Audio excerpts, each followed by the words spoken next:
Yoshian Cast, the weekly sports anime fan podcast. My name is Matt, and joining me today is a very special guest, Matt. I am another Matt. Hey, welcome on, Matt. Hey. This is naturally our review episode on Yowamushi Pedal, New Generation, the third series, or the third season of the Yowamushi Pedal franchise. Right. We've been covering this for the past few months now. I think pretty much for most of the year. 6 months. I was gonna say 6 months, and I stopped myself. I was like, has it really been that long? No, it couldn't have been. We watched this for 6 months.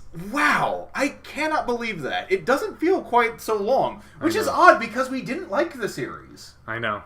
Yeah, not to spoiler alert our conclusion of the review. Right, but yeah, no, we did not. Anybody who is listening to our weekly podcast will know that we didn't really care for it. Yeah, but hopefully we can suss out some of the reasons for it beyond that. Right, which is kind of what we're hoping to do here today. Yeah, we kind of went into this with some expectations for it. We were both big fans of the original Yowamushi Pedal. For me, in particular, it was what kind of got me back into sports anime, the original series. Because you had recommended it to me, being like, Matt, you really need to watch this sports anime. It's really fun. It's about cycling, and it's crazy. So we were both kind of excited for the new season just to kind of see how it went. But it kind of... We'll maybe... Why don't I just go ahead and summarize this show real quick? Okay, so this season takes place pretty much immediately after the first season. Anoda is now a second-year student. All of the prior third years from the previous season, so Kinjo, Makishima, and Tadakoro are all graduating. They are all leaving leaving the school. They leave the captainship to Teshima and vice captain to Aoyagi, and their goal is to make sure that they defend their title for the second year in a row, since they are now an up-and-coming cycling powerhouse. And then throughout the series, we kind of watch them go through separate races, just to kind of get their bearings, or, different events. We have a moment where Naruko goes back home to Osaka to kind of do some soul-searching. We have them repeat their 1,000 lap ride at their personal training camp. The second half of the series, though, is mainly about the Inter-High, the first day of the Inter-High, where Sohoku eventually ends up ending it pretty much behind. They fail to win both the first sprinting and climbing challenge, but they are still inspired to at least try and take the championship for the first day. Right. So, before we started recording, Matt, last night I had kind of teased you with this weird revelation I had about the show. So I'm just gonna preface it with this. So I would say the main character of any show is basically the one whose story we're following. They are the ones who represent what the show is about. It's their conflict, their strife that we are following in order to get a greater understanding of the narrative. So I have a question for you, Matt. Who is the main character of the show? Right. So the obvious answer is Onoda. Right. But if you look at in terms of screen time and who's telling a story, I'm not sure that's definitely true of season 1 and 2. Right. Yeah. I'm not sure.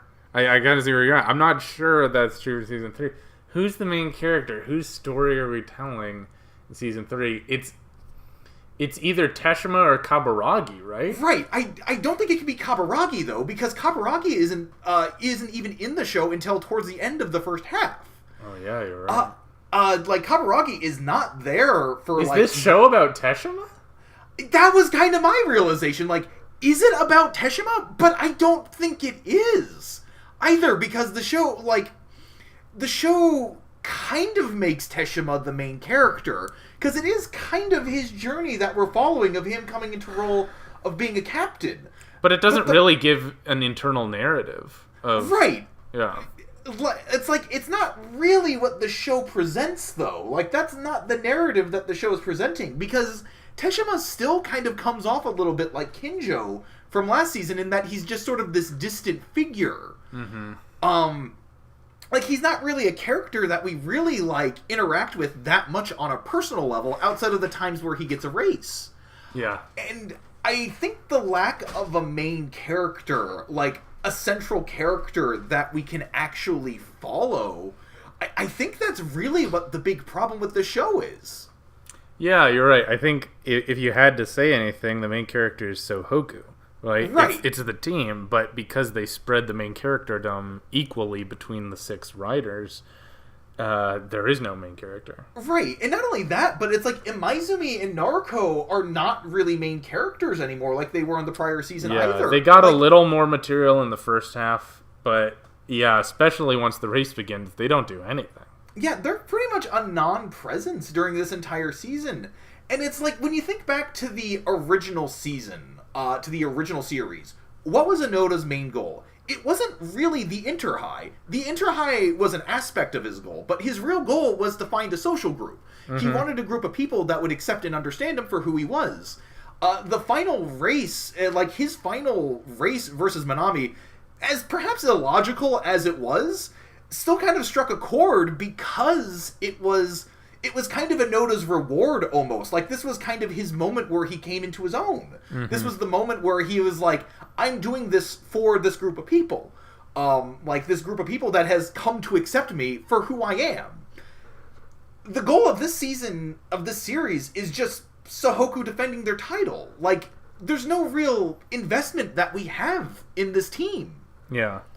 Yeah, the basic goal that everyone keeps saying is like, well, let's do it again. Yeah. You know, that's not exactly that exciting for an audience. Right, like, and I guess it's just sort of relying on the fact that we watched the first couple seasons, because this show is not for anybody who didn't watch the it's completely unapproachable. Right, exactly. And it's like, the only reason to, like, I guess they're kind of hoping that our emotional core would be with these characters that were built up the prior seasons, but I think you're kind of right in that it is sort of angling for Teshima to sort of take on that role. But the problem is that he's not a very good captain. Yeah, like, they don't present him in a very, like, they're trying to present him as being like this fantastic, like, almost sage-like captain. Who, like, I think we've came up with the term on our weekly show, captain sense, where he always has perfect understanding of every situation and precisely how everything is going to go, no matter how improbable or illogical it is. And he sort of bases his entire strategy around this, like, completely insane, like, method of leading. Yeah. Yeah, he's frustrating. I think, as much as anything, it feels like, in the same way that Teshima is trying and failing to impersonate the all-knowingness of Kinjo last year, feels like the whole rest of the series is trying and failing to impersonate what was exciting about the Inter-High the first year. So a lot of the beats are exactly the same. I mean, we get a multi-episode arc of Onoda falling into last place and having to work his way back by singing the theme song from his favorite anime. It's directly what happens. And one of the high points of the show is when Midosuji, like, he notices what happened to Onoda, and he's sort of like, didn't something like this happen last year? Which I feel like could sum up the whole show. Didn't this all happen last year? Like, aren't we telling the same story again? Yeah, pretty much. It's, like, for example, during the Inter-High, we have Hakone sends out their hotshot sprinter, their sort of up-and-coming one, Dobashi, which was Izumida's role last year. And this year, they're sending out their experienced third-year student, along with their newcomer hotshot sprinter. So this year it would be Aoyagi and Kaburagi, which is pretty much the exact parallel to last year's race. Right. Which would be with Tadakoro and Naruko. Right. And it's basically just copying all of the exact same plot beats and just sort of twisting the character, like basically like using different characters. It's just plug and play which character you're going to have fill the same role. Right. Which is also very weird because this also leads to this strange issue where Sohoku, for some reason, is still seen as like an underdog. Mm-hmm. Which doesn't really make a lot of sense considering the fact that, they were last year's champions. Mm-hmm. I understand that, it was kind of a one-time thing, I do understand that, it's not going to be like this immediate, like, no, Sohoku is like, now they're the god kings of cycling. Yeah, move over, Hakone. But they take it to such an extreme where everyone ignores them and has no interest in having anything to do with Sohoku because they couldn't possibly be better than Hakone. It's like they just very recently proved that they could be. But, I get that they're trying to give some energy to the Sohoku narrative, but it's so over the top that it's unbelievable. Right. Yeah, no, I totally agree with that. And it kind of leads to this weird logic they have with cycling. Because, and this kind of goes along with something else we were thinking about as well, with the races, like how races mean more than they should, like this weird, like, logic that they have about having to win the main race, like, no, we have to win the sprint, we have to win the climbers section of this race, for what reason, again? I guess just to prove that you're the best? It doesn't really mean anything, though. I mean, like, I could see as an individual, if you're really good at climbing, you want to win the first day's climb. But if your focus, if they keep saying that their sole focus is on being in the best position to win as a team. And so the reason that they use to justify spending so much energy on these individual races is because, they need to make a statement so that it'll discourage other teams and they'll have an advantage. But when Sohoku repeatedly fails to win, the only thing that happens to Sohoku is they congratulate themselves on being so close and they're more motivated than ever. And everyone's like, oh, that was supposed to break their spirit, but it only motivated them more. So then, like, what effect do you think it's going to have some fundamentally different effect on every other team than it has on you because Sohoku's just so special that they don't get discouraged? Right? Like, I just feel like what it feels like it's trying to do is it's trying to come up with, because it knows that the only thing that really matters is the very final race. But it's trying to come up with conflicts throughout. Well, yeah. And I don't really blame them because, right. The Inner High is basically, it's like a marathon. It's an extremely long race, so you need to have something for them to shoot for in the interim. There is this possible universe in which you could just make the Inner High not last 2 years. But clearly the author's not interested in that. So, seeing as it has to take, like, 9 months of animation to get through a single race, you have to make it work like that. That being said, it's a little frustrating. I'm wondering, do you have anything you want to hit on this, Matt?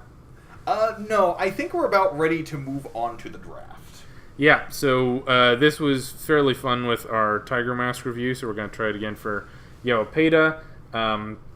We're going to go ahead and draft the characters that we think are the best and the characters that we think are the worst. We came up with a rule in the interim that whoever's hosting the episode, whoever covered the episode week to week, gets to decide whether they want the first pick of the best characters or the first pick of the worst characters. So, Matt, what would you like? I would like the first pick of the best characters. All right. Also, a little bit different from our rules from Tiger Mask. This time, we couldn't really think of a lot of characters that we would really like in the show that would generate meaningful discussion. So for this one, we kind of reversed what we did for Tiger Mask. We chose our 2 favorite characters for this draft, and then our three least favorite characters, essentially. So I'm going to go ahead and start off the first round of the best characters, and you can probably guess who I'm going to go with. I'm going with Ashikiba. He was near the top of my list too. Ashikiba kind of reminded me why I liked Yowamushi Pedal in the first place. He's a very goofy setup for a character. Because his whole gimmick is that he sways back and forth like a pendulum. And he sort of gets into this mindset where he imagines him in a symphony, or in the middle of a symphony. And he just sort of becomes exuberant while writing, like, almost absolutely, like, crazed and, He's ecstatic, yeah. Yeah, he's, like, ecstatic to be writing. This show has a tendency to fall back on just, oh, they're reserved, and then they're crazy. Yeah. This was actually at least a more interesting take on it, because this is a man who's just overjoyed to be writing. Like, he has a very passive personality, but then he just sort of explodes almost when he rides. And it's a much more fun take on the character, or on that character trope. Not only that, but his race was probably the best in the entire series. That was sort of the beginning of when we saw Teshima developing captain sense a little bit. Mm-hmm. But because that is when he was... because he did sort of predict that he would lose to Ashikiba, but that would inspire Onoda to sort of get over his slump. Mm-hmm. So that was a little silly. At the same time, though, just his writing style was very fun. And just... I was just excited. He also has kind of a fun character trait that kind of got ignored later on, which is the fact that he's sort of a ditz. Because he keeps referring to Onoda as being, like, a different character, like, a different member of the team, and Onoda just sort of goes along with it. Well, yeah, so what I think is funny about your description, Matt, is that you could have said all of this after, like, the first 5 episodes of this show. Like, all the highlights of Ashikiba's character come from early on because he's really emphasized, and we were actually kind of excited about the show early on because we thought he was going to have a bigger role. Right. And the thing I liked about him too was that he didn't really fit into having a direct parallel with someone from the last season. Right. And I was like, oh wow, maybe they're going to do some unique things with this. No, he was the exception to the rule.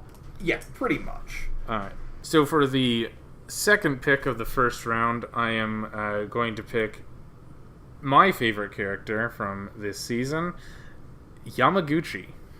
Who is that again? Right, so Yamaguchi is a member of the Kyoto Fushima team, and he is known broadly as Midosuji's conscience. So that's sort of like, he was tasked by the former captain Ishigaki to keep a hold on Midosuji and to help him learn right from wrong. Right. And he, even though you get to the end of the season, it's not clear whether Yamaguchi understands exactly what that means or how to do it. But I like the fact that he tries. I like the fact that he's on this team, and he has a lot of doubts about what his role is. He's sort of just going with the flow with what Midosuji says, but he also has this separate influence of Ishigaki telling him that, Midosuji might be skilled, but he doesn't necessarily make the best judgments at all times. He also gets put in this difficult situation where he's supposed to race Onoda on a hill, and he can't possibly keep up because he's a sprinter. And he's trying to figure out why Midosuji would put him in that position.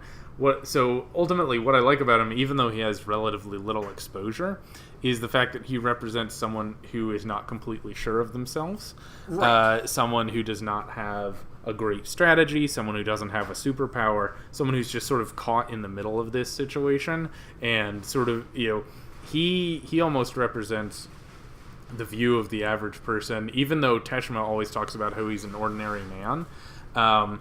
Yamaguchi seems much more like a human character who would just be observing all this and being like, this is weird, I don't get it, I guess I'll try, but I don't get it. And so I liked his arc because it was more believable than most of the motivations for the characters in this show.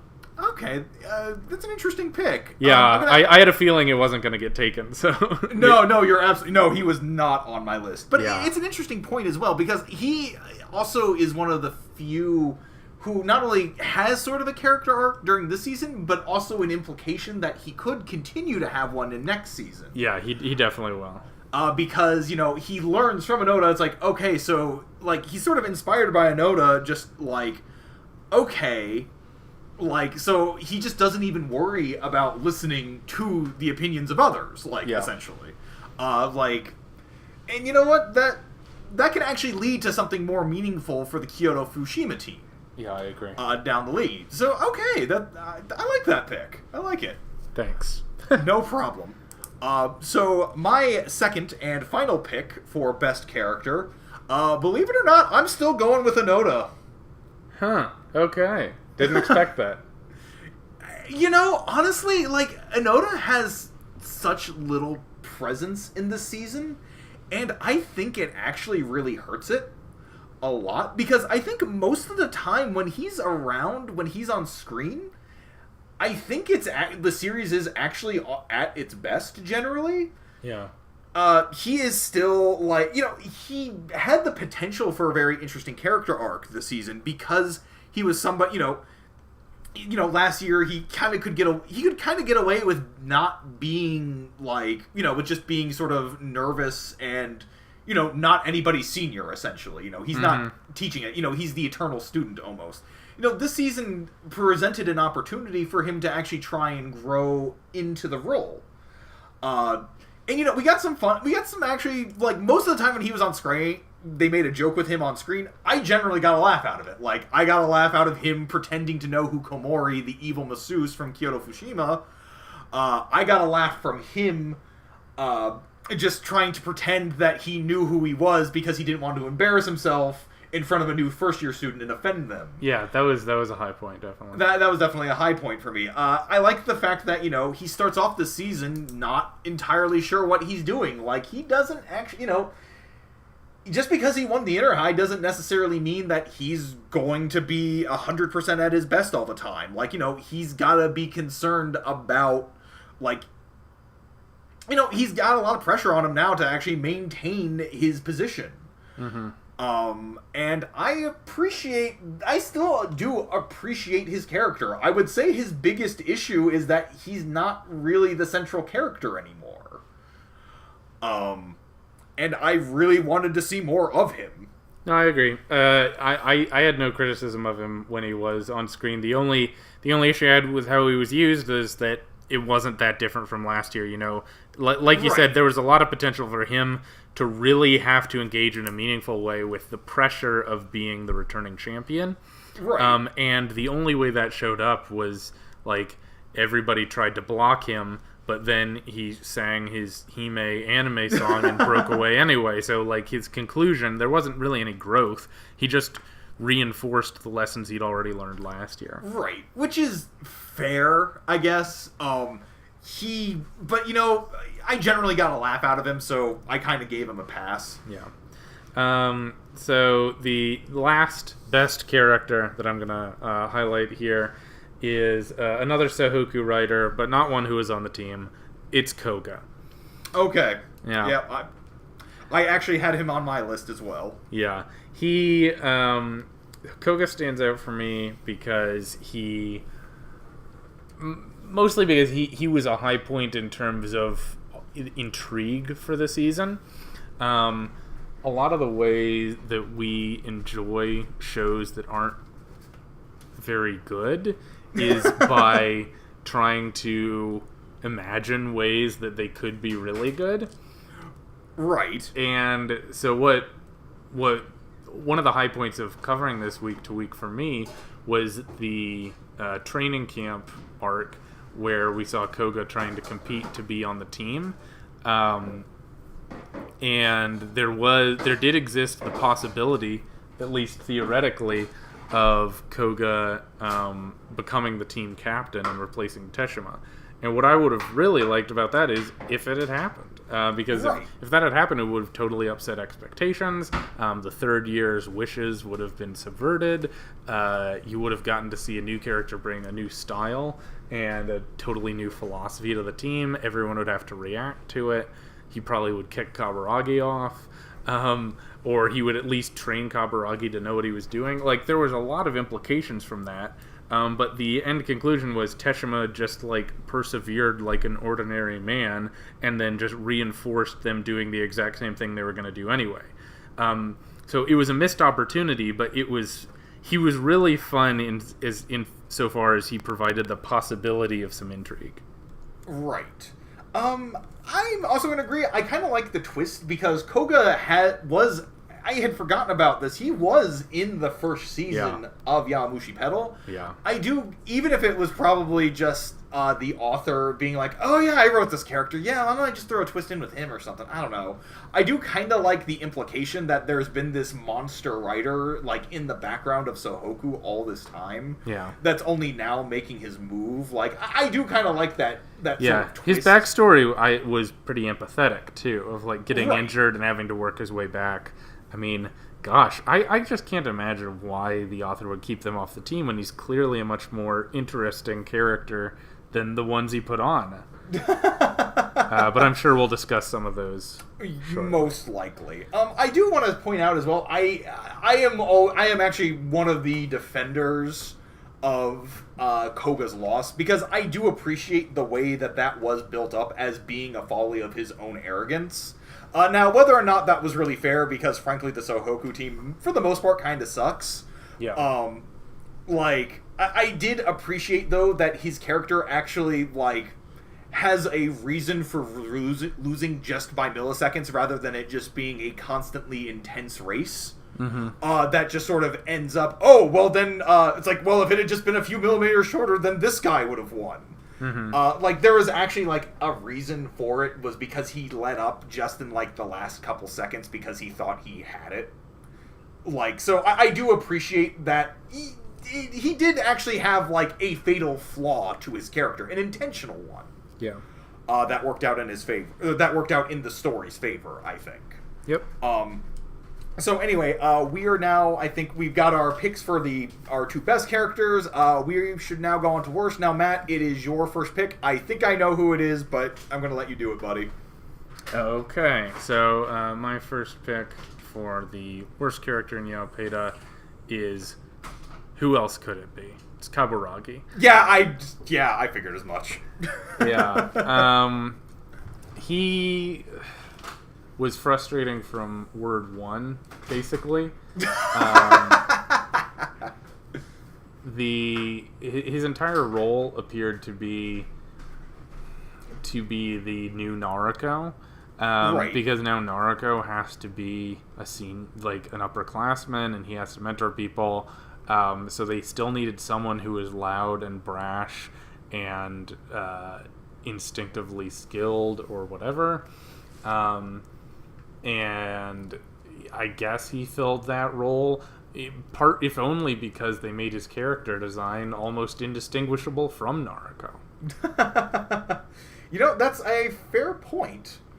I think one of the, he also had one of the most annoying gags in the entire series. Oh, yeah. Which is his complete and utter insistence that he is an all-rounder and not a sprinter. And you have to wonder at some point, why do you care? Yeah. Well, right, and that's the thing. If they had given any backstory to explain why he would care, then fine, then you could take it.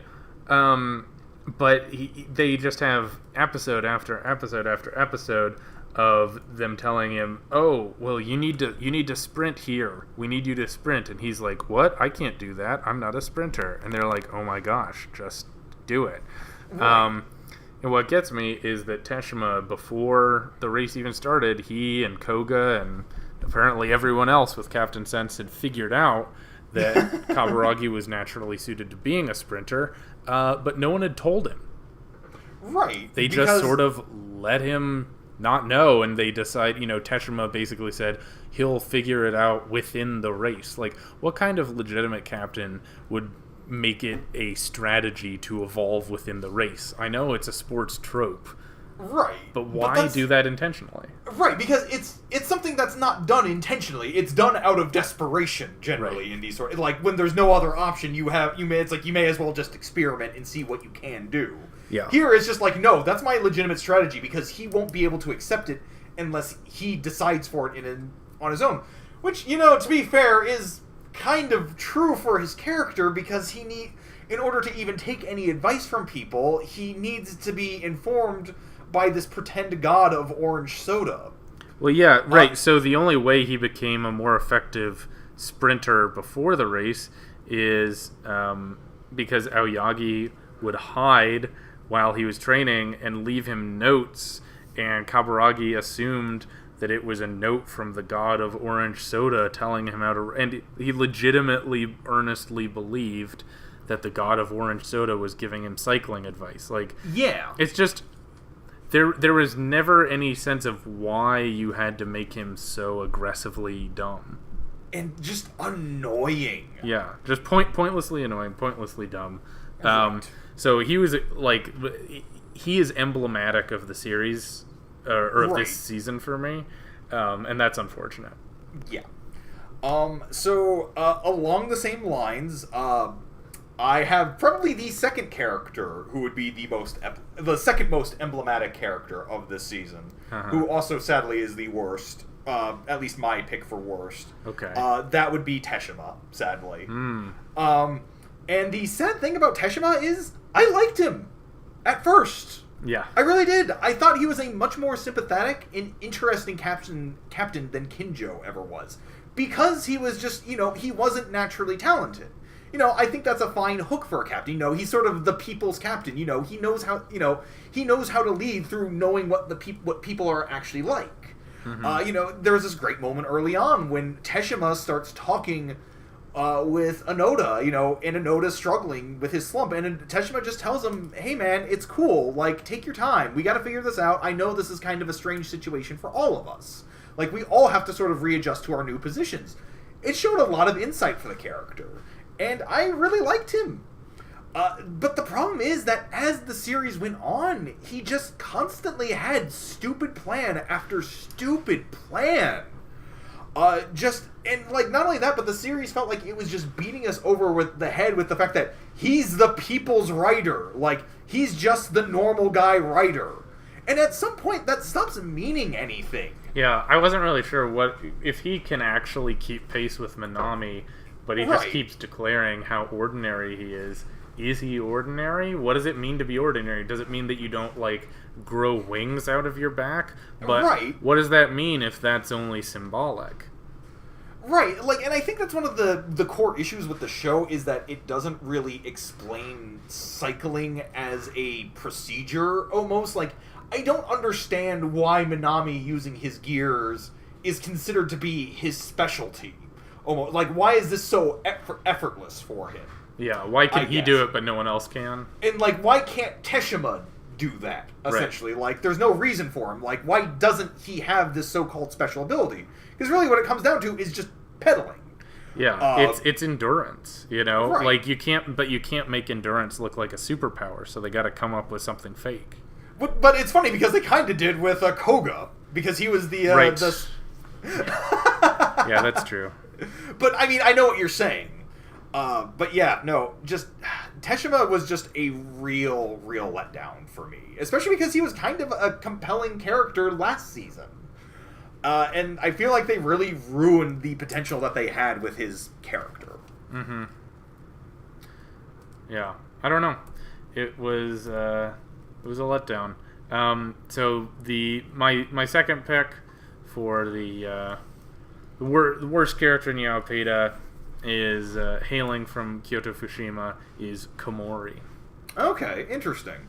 So Komori is probably better known as the evil masseuse. Right.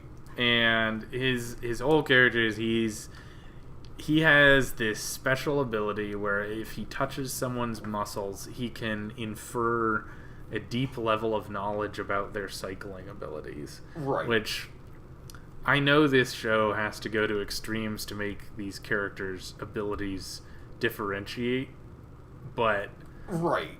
It's I don't know. It's just so absurd. You kind of have to sigh at it.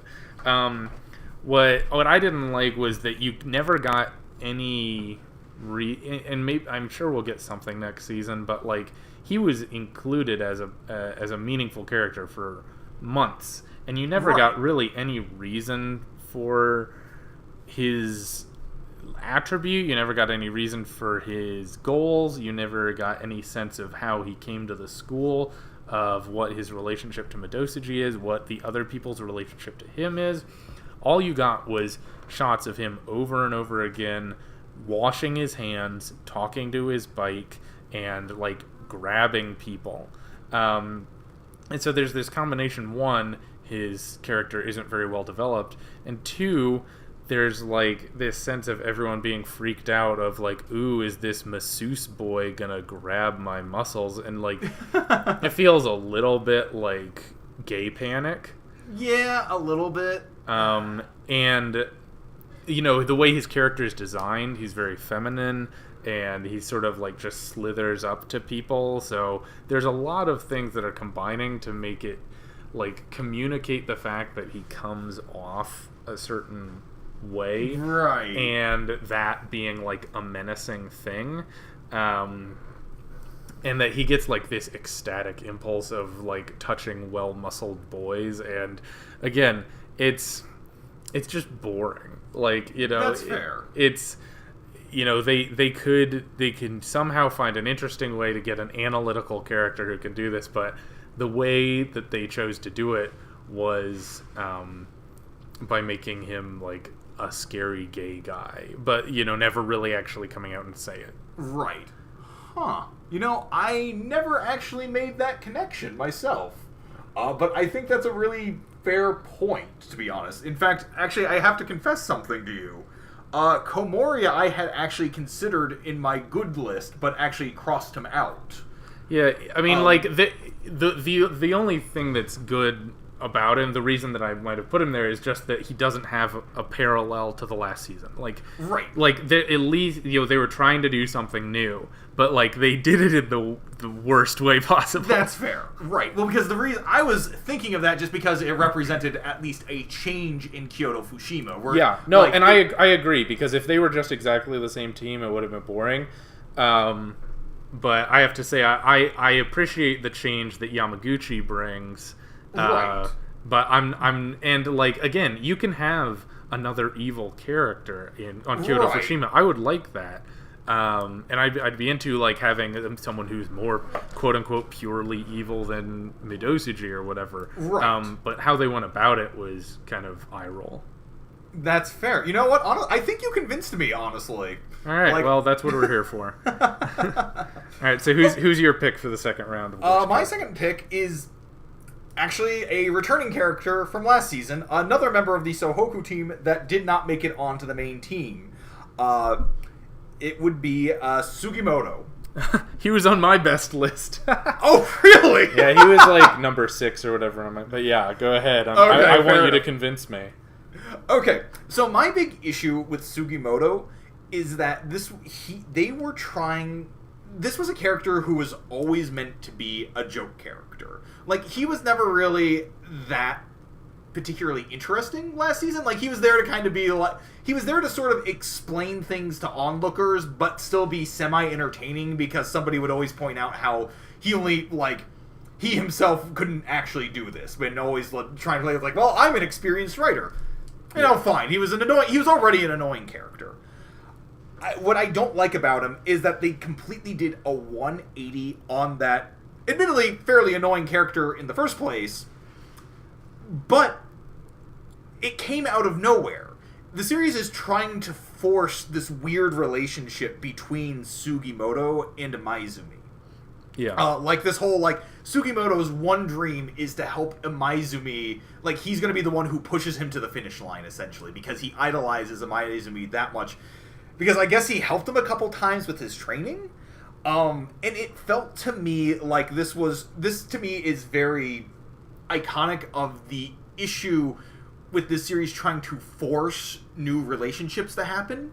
Mm-hmm. In the series, kind of for the effect of selling more merchandise, for, like, sort of, like, okay, you don't like a Maizumi with a Noda? Here, we can pair him with Sugimoto now. Here, we got ammo for that now, girls. Like, have at it. Mm-hmm. Stuff like... And my problem with it isn't so much just because of that, but because it came from absolutely nowhere. It was, oh, we need to have another character on Sohoku that Maizumi has a closer relationship with. Sugimoto, let's just use him. Yeah. And not only that, but his race was also kind of infuriating as well. Again, partially because of Teshima and his stupid deal that he made with Tsukimoto and with Kaburagi and Donchiku. Right. But like the fact that not only that they just sort of let Kaburagi into the team in lieu of Sugimoto, just because Kaburagi won by literally a couple of milliseconds, that was really frustrating to me as well. Yeah. Because it also shows how the team is not planning out their strategy at all. Yeah, it was kind of... that bothered me, the fact that, like,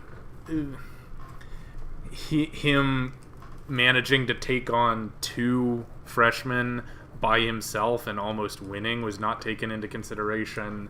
Like, just the simple lack of strategy that Sohoku took in assembling their team.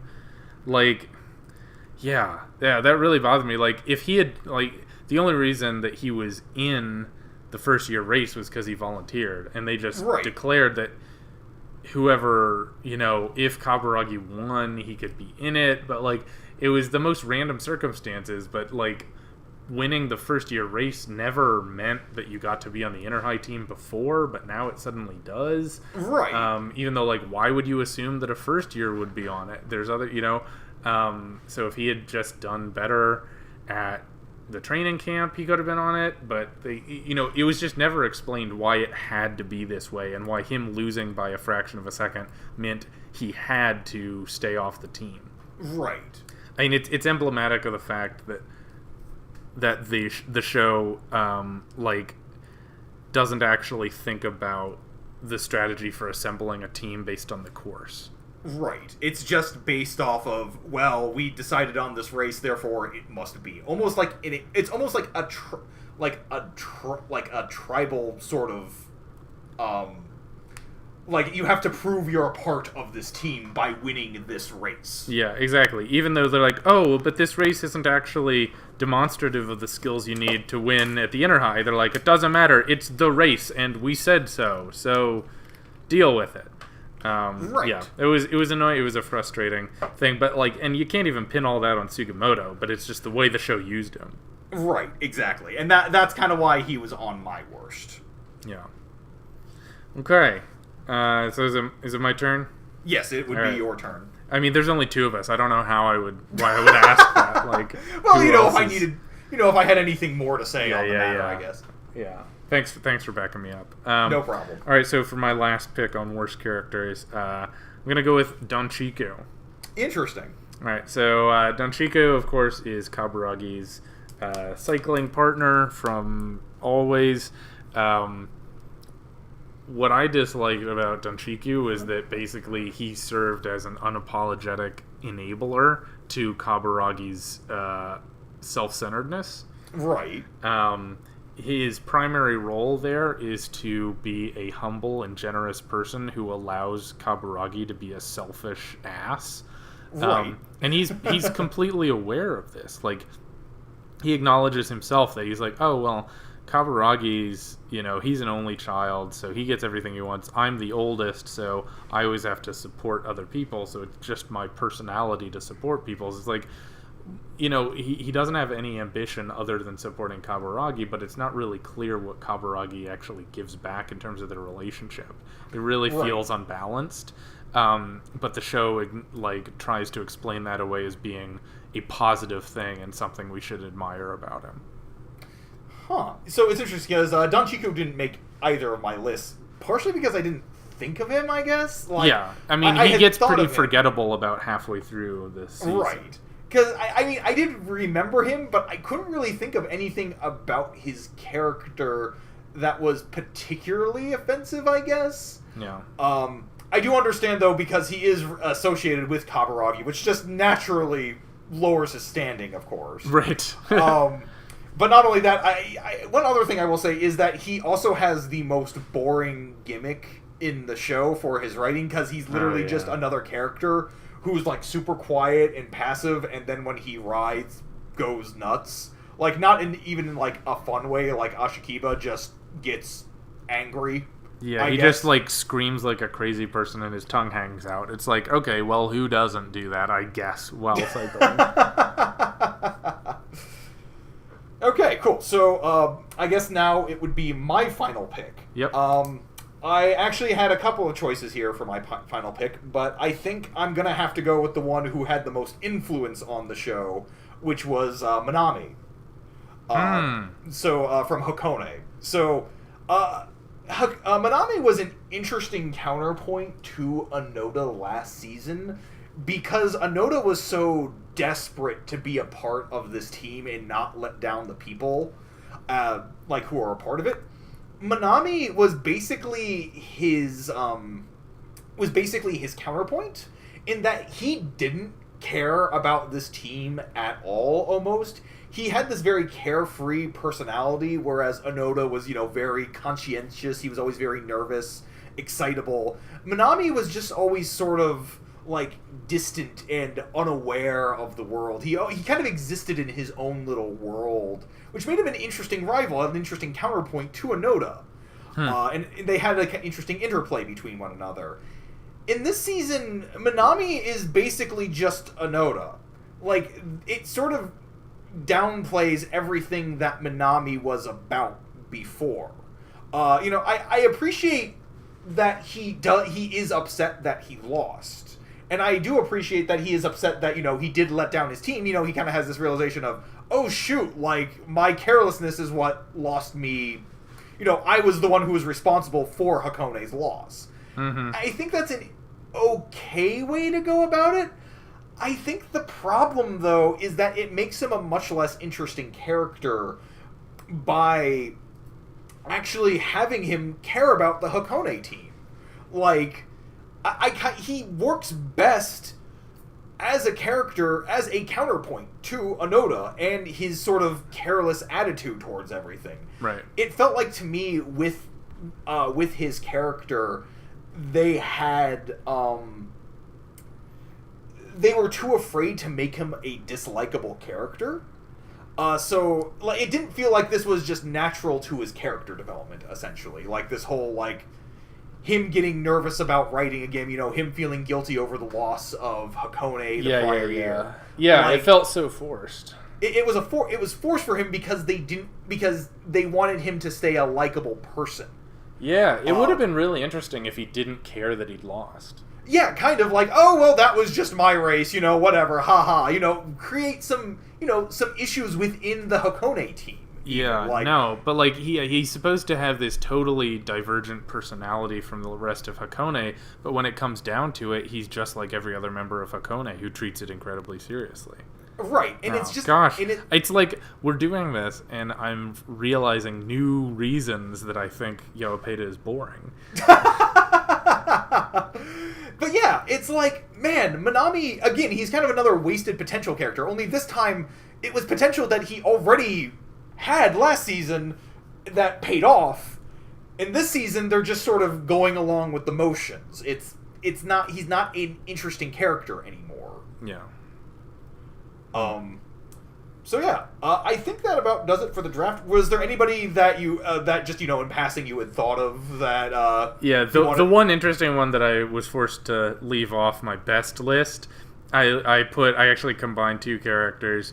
I put Kinjo and Arakita. Yeah. Because our favorite moment from the whole series was when Kinjo and Arakita end up at the same college and they start racing together, and we were desperately hopeful that the show was going to start focusing on them. Right. Because we were so bored with Sohoku, we just wanted to see what their college team was like and that new dynamic of them being freshmen. Yeah, exactly. Kinjo being the wise leader before now has to come back and he has to be the newbie again. It's an interesting setup, but yeah. And like, man, how cool this show could have been if they just kept focused on Kinjo. We had that brief moment where there was the hope of a possibility that might be what they do, and I will treasure that hope even though it proved vain.